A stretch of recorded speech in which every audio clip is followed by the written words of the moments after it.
tonight, ito na ang takdang panahon na sasagutin nyo ang mga tanong na yan at itatanong nyo rin. Are you ready, girls? At ang unang sumalang sa tanungan, Rain. Grabe. Colette, it's your turn. Ikaw ang unang magtatanong kay Rain. Bakit nung marami pa tayo, bakit hindi ka nag-try na makipagkilala sa iba, malaman ang mga storya nila, bakit sa isang tao lang? For me, I did everything naman to kilala everyone. Like, before I sleep at night, I tell myself na, oh, di ko pa masyadong nakausap this person. I should do that the next day. Pero talagang, I was close with Guy. I'm close with Guy. And despite that, I know to myself na kinakausap ko everyone. And kahit na siya yung closest ko, I know naman yung stories ng iba kasi I tried to mingle with everyone. And hindi naman ako nag-focus on Kai lang. Like, I didn't go here to just be close with one person. Why do you think you were drawn to be closer to one housemate and not more? Are you a shy person? I guess naging close talaga kami ni Kai kasi I found very many similarities sa kanya and parang naging comfortable ako kaagad na I can tell everything talaga sa kanya, which I can't do sa iba. Not everyone can understand me the way she does. Between both of us, setting aside our friendship, sino sa tingin mo mas deserving para maging big winner at bakit? If Rain from a few weeks ago would answer, I'd say you. Kasi I really, I believe in you, bro, since second week. But as the Rain now, I've learned so much in this house now. Parang I believe less in myself. And I realize ngayon, that question I should answer myself.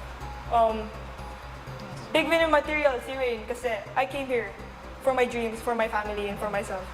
And I believe wala naman akong nagawa to not deserve it.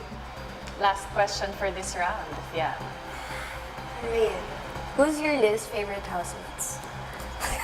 Oh my gosh! Walang explanation. Who's your least favorite housemate? Quiban. Okay. sumunod namang sumalang sa hot seat, si Colette. Bakit kinailangan mong itago ng ilang linggo mula sa housemates na may boyfriend ka sa labas? Actually, hindi ko siya tinago. Nag-wait ako, nag-antay ako ng taong magtanong sa akin kung may boyfriend ako. Para kasi pag sinabi ko parang lahat ba mag-iba ang treat na parang yung parang maglayo kasi parang may boyfriend niya, hindi natin pwede ganun. Parang hindi pwede lapitan, parang ganun kasi iba na kasi ang tingin na pag may boyfriend na, so dapat may distance, parang ganun. So, andito kasi ako sa loob ng bahay ni Kuya, dumating sa point na lahat na kayo nagsabi na, may boyfriend ka, sabi ko, oo. Hindi ko naman tinanggi, hindi ko naman dininay. Ano sa tingin mo naramdaman ng boyfriend mo nung napapansin siguro niya na hindi mo siya kinakwento sa loob ng bahay?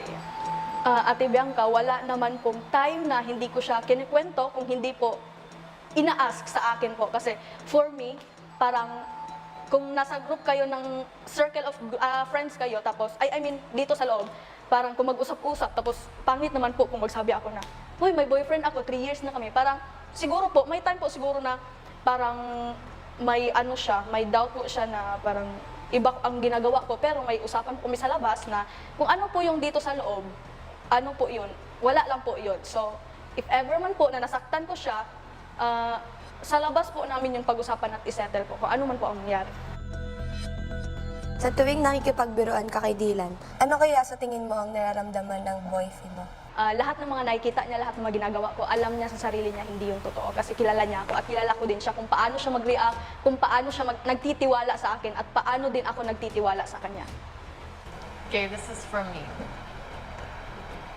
Ano ang isang katangian na nasa'yo ang hindi big winner material? Kung wala, bakit? Kung meron naman, ano ang mga ito at bakit mo still sa tingin maging big winner? For me, wala. Kasi naman, ginagawa ko naman ang best ko para makamit yung big winner na platform. So perfect. Hindi. If you don't think you're perfect, then What is it that's stopping you from becoming perfect? I think siguro po sa mindset ko na medyo may pagka-negative ako na tao. Next, to sit on our hot seat, Fiang.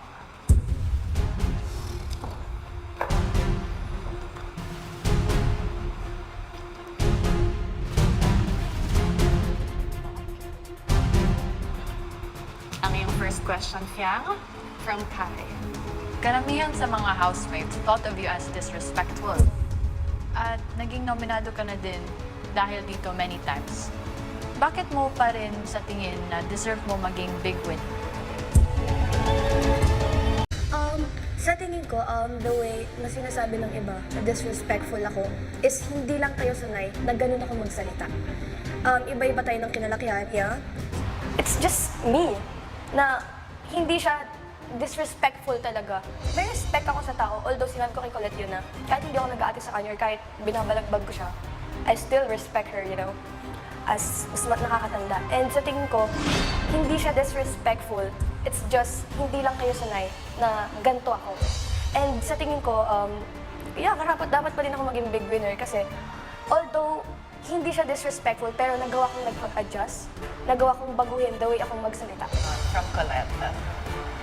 Bakit ang tigas ng ulo mo? Siguro nung una, first, second, third week, matigas yung ulo ko. Pero hindi ko naman sinasabi na ngayon, hindi na matigas ulo ko. Siguro may konting katigasan pa din ang ulo, pero medyo nabawasan naman na. And hindi ko din alam kung bakit matigas ulo ko. Hindi mo nga ba alam or trip mo lang na maging matigas ang ulo mo kasi wala lang, trip mo lang. Siguro kasi sometimes nalilimutan ko na, ay, nasa PBB pala ako. Hindi ko naman sinasadya din minsan na magkamali.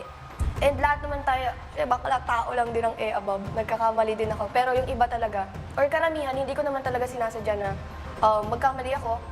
Yeah, I'll say na, hindi ko naman sinasabi na hanggang ngayon, sobrang tigas pa din ang ulo ko. Siguro nabawasan lang. From Rain. Sabi mo, valid lang ang nararamdaman ng manliligaw mo dahil sa mga ginagawa mo dito sa bahay. Ano ang ibig sabihin mo doon? I guess I asked this question to parang makita ko, like, what do you think are you doing na nakaka-hurt sa kanya? Okay. Siguro ang feeling ko na na-hurt siya, na ginagawa ko dito sa loob ng bahay is the way na maging clingy ako. And I think na if na-hurt siya doon, it's valid. If you think na-hurt siya because you're clingy sa iba, why do you continue to do so? Because that's the real Fiang. If hindi ko siya gagawin, magpapaka-plastic ako. Thank you, Fiang. Round 1 done. Final lady for round 1, Kai. First question for Kai, galing kay Fiang. Who's Rain for you? Who is Rain for me? Yeah. That's a simple question. Rain is a friend, but when I say it like that, it sounds shallow. But it's more than that. So, yun lang.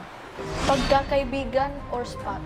Alam naman, if talagang kaibigan kita, alam mo naman kung bakit nandito ako. Alam ko din kung bakit nandito ka.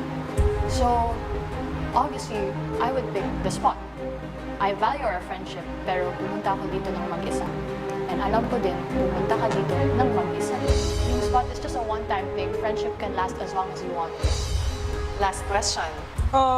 As each other's best friends dito sa house ni Kuya, when I got the comments na I was relying or dependent on you, what did you honestly think? Did you agree or disagree? Sabi ko din sa sarili ko na, ganun ba? Like, did it look like that? Kasi honestly, parang wala lang talaga. Kasi, madaming nagsasabi na, ba't hindi ka nag-take this like this to everyone? Nagre-rely ka lang kay Kai, something like that. And, of course, I felt guilty kasi ako yung parang na-mention. And I super know na hindi talaga ganun si Rain. Kaya, ayun, Rain, I disagree. And you know that I do. Tingin mo ba, hindi cheating ang mga ginagawa mo sa loob ng bahay? Or kahit like, not cheat, micro. Iba kasi ang napagsunduan namin sa labas ng ng boyfriend ko na ang lahat na makikita niya doon, alam niya na hindi yun totoo at kilala niya kung ano ako. Pero sa tingin ko, siguro, may crush siya. Sa tuwing nagagawa ko yun, parang naiisip ko din yung boyfriend ko kasi nga may boyfriend ako, tapos ginagawa ko yun, anong sabihin ng ibang tao sa akin. Siguro parang, na ano na lang din ako, nag-go with the flow na lang ako kasi nga parang parang effective na parang parang i-joke ko si Dylan na ganun. So may time din na alam ko na parang iba na yung naiisip niya kasi nga hindi ko din alam kung ano talaga tong totoong naiisip niya sa labas kasi nga hindi kami nagkakausap. Pero ang one thing lang talaga na ma-sure ko sa sarili ko, alam niya kung ano ako at ano yung mga ginagawa ko kasi nakikita niya naman ako. Siguro may time siguro na nagigilty ako kasi nga parang over the sobra na ba?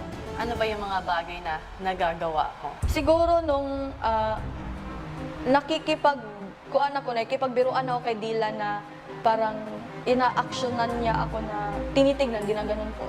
So parang ako din parang pakilig-kilig ko no? Pakilig-kilig ko no ba? Pero nung time na yon, kilig kuno or kilig? Sa akin, Ate Bianca, kilig kuno lang talaga siya. Kasi pwede kong nang sabihin kasi andito na ako. Tapatan na to talaga. Minsan, nawiwirduhan talaga ako kay Dylan pag, totoo naman. Nawiwirduhan ko talaga ako pag nakaganon siya sa akin. Paano kung nasaktan si boyfriend sa lahat ng yun? I think, Ate Bianca, kung ganun talaga na nasaktan ko po talaga siya, alam ko po, napipiliin niya po yung sarili niya po kaysa sa akin. So, parang naging iba po yung dating sa kanya. Talagang iba naman talaga.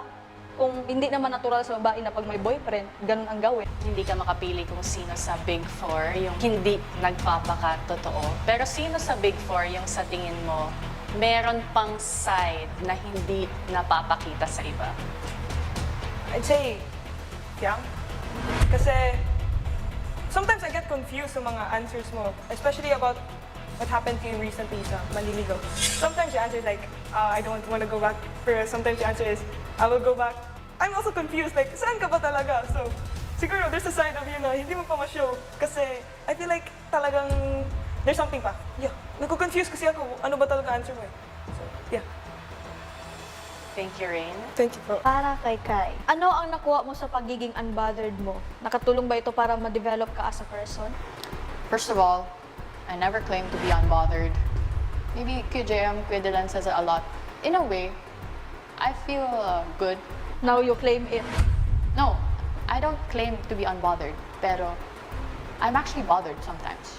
It's probably because of how I act. Before I say anything or do anything, I think first, as in, bakit nga ba ako nababother dito? Am I gonna affect you if I say it? Is this gonna affect me if I say it? I'm just opening up my mind. Emotions, I set it aside kasi nafe-feel ko naman yun eh. It makes more sense. And I try to understand everyone's point of view para lang maging fair. Thank you, Kai. Thank you po. You are all top violators, but yet, nandito kayo. Ugaling Big Four ba yun? Anyone can answer. When you say Big Four, para sa akin, perfect persona. It's just unrealistic. This is a new generation. We can't just be identified as violators. Ganun naman talaga yung tao sa totoong buhay. May mga pagkakamali tayong nagagawa. Kahit violators tayo, nagawa nating may bago yung mga maybe we have done wrong noon. Tignan mo naman tayo ngayon. Lahat naman po tayo nagkakamali. Ang mahalaga naman po siguro is aware kami na mali na yung nagawa namin and natutunan namin mabago yun sa sarili namin para makapag-pa-inspire ng tao.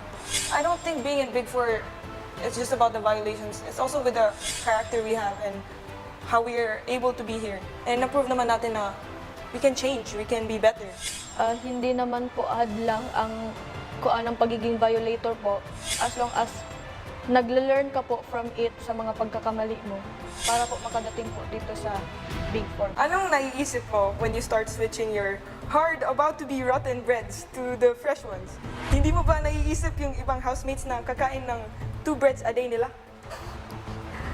Ate, hindi ko talaga sinasadya yun. Like, ang kumuha kasi nun din minsan, si JM at si Binsoy. And minsan, hindi ko kinukuha yung bread nila kasi nga, we're homies. Sa aming tatlo, it's very normal na mag-switch kami ng bread sa isa't isa.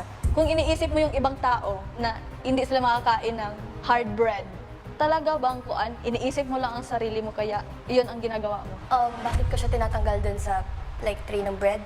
Kasi nung una naman, alam naman natin lahat dito na hindi patas ang lahat. When it comes to bread, lahat nawawalan. Everyday nawawalan. In my first week dito, hindi ako nakatikim ng bread. So don't you think it's also unfair for me? And sa tingin mo ba, aabot ako sa point na ganon na kailangan ko pang kunin yung bread doon sa lagayan if fair ang lahat? Hindi naman namin siya gagawin if hindi ginagawa sa amin. Obviously, affected ang lahat sa bread issue na to. Sa tingin mo, naging selfish ka doon? I'd say yeah. Kasi po, parang gutom po ako sa bread eh. Hindi ko po matatanggi yun na naging selfish ako. Pero for a while lang po naman. Hindi naman siya like nagtuloy-tuloy ng super like madaming beses sa Alsia.